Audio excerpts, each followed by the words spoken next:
Et les amis, je viens de lire un texte d'un monsieur qui s'appelle Mustapha Daleb et j'ai trouvé tellement beau que j'ai voulu vous le partager. En fait, au lieu de le copier-coller sur ma page, je vais le lire. Je trouve ça plus percutant. Le titre, c'est « L'humanité ébranlée et la société effondrée par un petit machin ». Un petit machin microscopique appelé coronavirus bouleverse la planète. Quelque chose d'invisible est venu pour faire sa loi. Il remet tout en question et chamboule l'ordre établi. Tout se remet en place, autrement, différemment. Ce que les grandes puissances occidentales n'ont pu obtenir en Syrie, en Libye, au Yémen, ce petit machin l'a obtenu. Entre parenthèses, cessez-le-feu, trêve. Ce que l'armée algérienne n'a pu obtenir, ce petit machin l'a obtenu.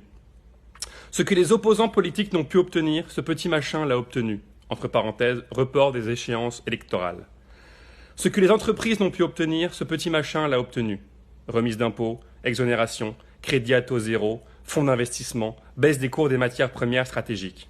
Ce que les gilets jaunes et les syndicats n'ont pu obtenir, ce petit machin l'a obtenu. Baisse des prix à la pompe, protection sociale renforcée. Soudain, on observe dans le monde occidental le carburant a baissé, la pollution a baissé. Les gens ont commencé à avoir du temps, tellement le temps qu'ils ne savent pas quoi en faire. Les parents apprennent à connaître leurs enfants, les enfants apprennent à rester en famille. Le travail n'est plus une priorité. Les voyages et les loisirs n'ont plus la norme d'une vie réussie.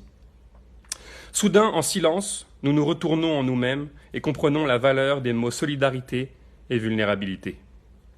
Soudain, nous réalisons que nous sommes tous embarqués dans le même bateau, riches et pauvres. Nous réalisons que nous avions dévalisé ensemble les étagères des magasins et constatons ensemble que les hôpitaux sont pleins et que l'argent n'a aucune importance. Que nous avons tous la même identité humaine face au coronavirus. Nous réalisons que dans les garages, les voitures haut de gamme sont arrêtées juste parce que personne ne peut sortir. Quelques jours seulement ont suffi à l'univers pour établir l'égalité sociale qui était impossible à imaginer. La peur a envahi tout le monde. Elle a changé de camp. Elle a quitté les pauvres pour aller habiter les riches et les puissants. Elle leur a rappelé leur humanité et leur a révélé leur humanisme.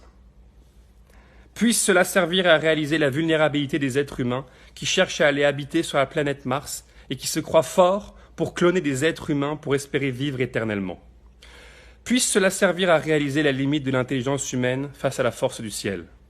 Il a suffi de quelques jours pour que la certitude devienne incertitude, que la force devienne faiblesse, que le pouvoir devienne solidarité et concertation. Il a suffi de quelques jours pour que l'Afrique devienne un continent sûr, que le songe devienne mensonge. Il a suffi de quelques jours pour que l'humanité prenne conscience qu'elle n'est que souffle et poussière. Qui sommes-nous ? Que valons-nous ?